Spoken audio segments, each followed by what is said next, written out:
Bat ও বলার হিসেবে সাকিবের দিনটা যে ভালো গেছে সেটা কেউ বলতে পারবেন না। খারাপ ভালো মিলিয়েই গেছে এবং দল জয় পেয়েছে, কোয়ালিফাই করেছে শেষ চারে। সেটা একটা স্বস্তির এবং আনন্দের। তবে সাকিব আল হাসান যখন বল হাতে নিয়েছেন, বল করতে গেছেন, তখন আমি নিশ্চিত যারা বাংলাদেশে খেলা দেখেছেন বা সাকিবকে দেখেছেন তাদের মনের মধ্যে একটা ভয় কাজ করেছে, একটা ধাক্কা লেগেছে যে সাকিব আল হাসান কেমন বল করবেন। কারণ এই বোলিংটা প্রশ্নবিদ্ধ ছিল, এই বোলিং নিয়ে কত প্রশ্ন ছিল, কত অপেক্ষা ছিল। এত বছরের ক্যারিয়ারের শেষ দিকে এসে তার বোলিং নিয়ে কাটাছেঁড়া হয়েছে, বোলিংটা নিষিদ্ধ হয়েছিল। সেই বল যখন হাতে নিয়েছে তখন তো একটা একটা নার্ভ কাজ করেছে সবার। অবশ্যই সাকিবের তো করেছেই, তবে প্রথম ওভারটা দুর্দান্ত করেছেন। মাত্র 5 রান দিয়েছেন একটা ডট দিয়ে, সেখানে হয়তো বা কিকটা পেয়েছেন। যদিও পরের ওভারে 13 রান দিয়েছেন, তারপরেও 2 ওভার শেষে এমন হাই স্কোরিং ম্যাচ যেখানে ব্যাটিং উইকেট, যেখানে সবাই অনেক রান দেন, সেখানে 18 রান দিয়েছেন 2 ওভারে, এটা ভালো বলতেই হবে। এই জন্যই বললাম ব্যাট বলার হিসেবে দিনটা দুই রকম গেছে আমরা বলতে পারি।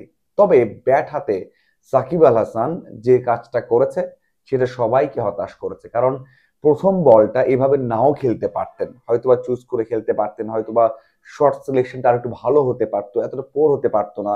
জায়গায় দাঁড়িয়ে খেলতে পারতেন, সিঙ্গেল নিতে পারতেন, অথবা 6-4-এর জন্য জায়গায় দাঁড়িয়ে হিট করতে পারতেন, হয়তোবা অ্যাক্রস দ্য লাইনে গিয়েও হিট করতে পারতেন। কিন্তু এমন ডেঞ্জারাস শট বা এমন পোর শট সিলেকশন 6 থেকে 7 মাস পর খেলতে নেমে এটা আসলে হতাশ করেছে। এটা কোনোভাবেই এটাকে ডিফেন্ড করার মতো ওয়ে নেই। হয়তোবা কেউ কোনোভাবে ব্যাখ্যা দেবেন যে এই শটটা খেলেছেন এই কারণে। আমার মনে হয় এই অবস্থায় কেউ নেই, কেউ হয়তো সেটা বিশ্বাস করবে না। আমার মনে হয় সাকিব আল হাসান এই জায়গাতে অনেক বড় ভুল করেছেন।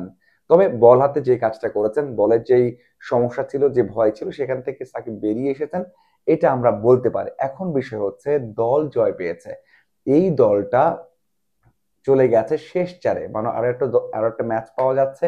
সেখানে সাকিব ভালো করলেও করতে পারেন, আমরা আশা করতে পারি ভালো করবেন। কেন আশা করতে পারি সে কথা একটু বলি। সেটা হচ্ছে বোলিং এ ভালো শুরু করলেন, আমি এটাকে ভালোই বলছি। ব্যাটিংটাতে শুধরাতে হবে অনেক।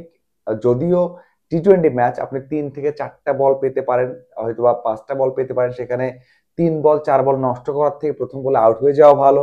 সেই তত্ত্ব দিয়ে হয়তো সাকিব ভালো করেছেন, তবে এখান থেকে ভালো করতে হবে, এটা একটা বিষয়।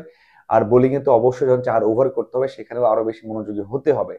সাথে আরেকটা বিষয় খুব ভালো লেগেছে, সেটা হচ্ছে সাকিবের কনফিডেন্স। আপনি যদি দেখেন ম্যাচ শেষে অথবা যখন ফিল্ডিং করেছেন বা মাঠে সাকিবকে, সেটা কিন্তু আগের সাকিবকেই দেখা গেছে। ক্ষুধা দেখা গেছে, আগ্রহ দেখা গেছে, সবার সাথে কথা বলা দেখা গেছে, এবং আহ কথা বলে পরামর্শ দেয়া বা হাসি খুশি থাকা, নিজেকে আত্মবিশ্বাসী দেখানো বা আত্মবিশ্বাসটা নেওয়া, সেটা সাকিবকে দেখা গেছে। তার মানে সাকিব হয়তোবা, সময় তো অবশ্যই লাগবে, এত এত দিনের ব্রেক, এত কিছু ঘটে গেছে, ম্যাচের মধ্যে নেই, চোখের সমস্যা, হয়তো ব্যাটিং এ যেটা একটা ইম্প্যাক্ট পড়েছে, এত কিছুর পরে মাঠে নেমেছেন, সময় অবশ্যই লাগবে।